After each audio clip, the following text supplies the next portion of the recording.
have been asking myself is, why is the ANC suddenly turning against the principles that they claim to stand for? They look for all sorts of arguments to justify why they need a statutory media appeals tribunal.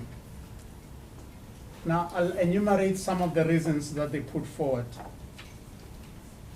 The mere fact that the press ombudsman is from the media ranks, a former journalist, and is not an independent person who looks at the media from the layman's perspective, poses an inherent bias towards the media. Unfortunately for them, in the last year, for example, we had 213 complaints, and 66% of these were upheld in favor of the complainant, and only 34% were upheld in favor of the newspapers.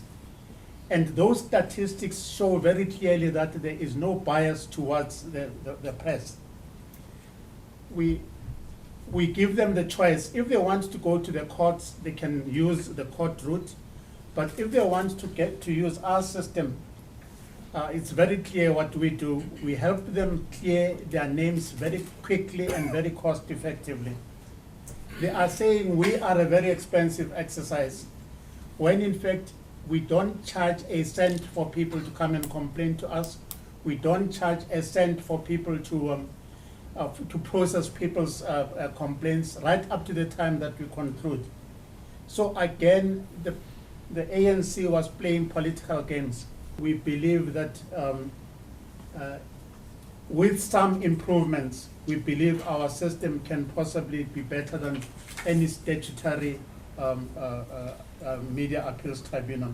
Usually, the government actions are always laced with some kind of paranoia, and sometimes they are motivated by political interest.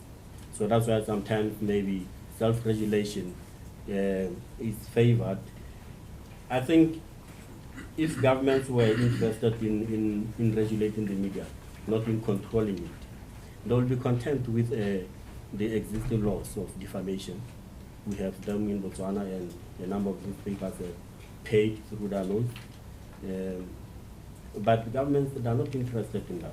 The interest is to make sure that the media at least publishes positively, that it toes the line, as is in the interest of the government. There are broadly three forms of governance in Africa and beyond. There are mature democracies, fully developed democracies.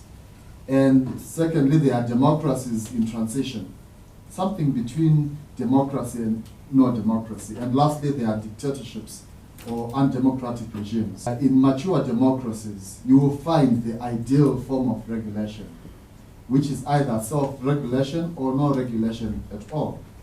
So I think the form of regulation that you have in your respective countries is a reflection of the advancement of democracy in that particular nation.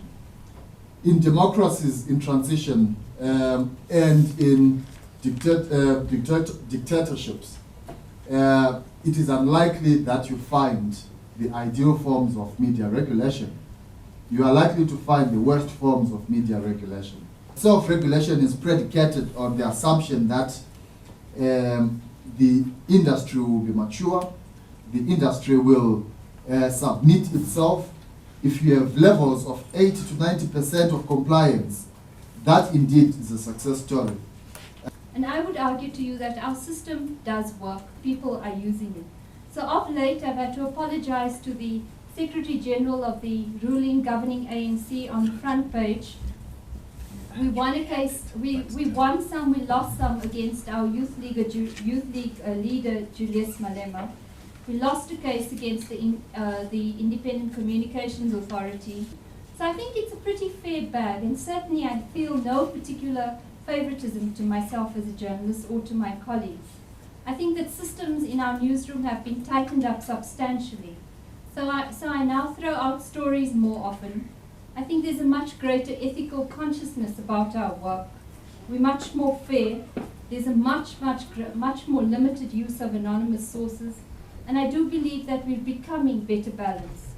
So media power, as the Justice Cato Regan spoke about this morning, has been very effectively mediated and is now exercised with due responsibility.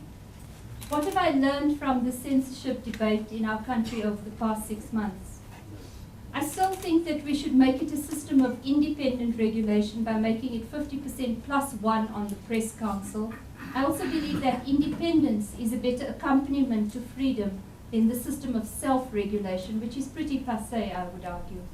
But on the whole, I believe it to be a system that works, and that the forces which say that it does not are not motivated by freedom, independence, or a better media. And I think there's nothing that we can do that's going to stop them on that march towards censorship.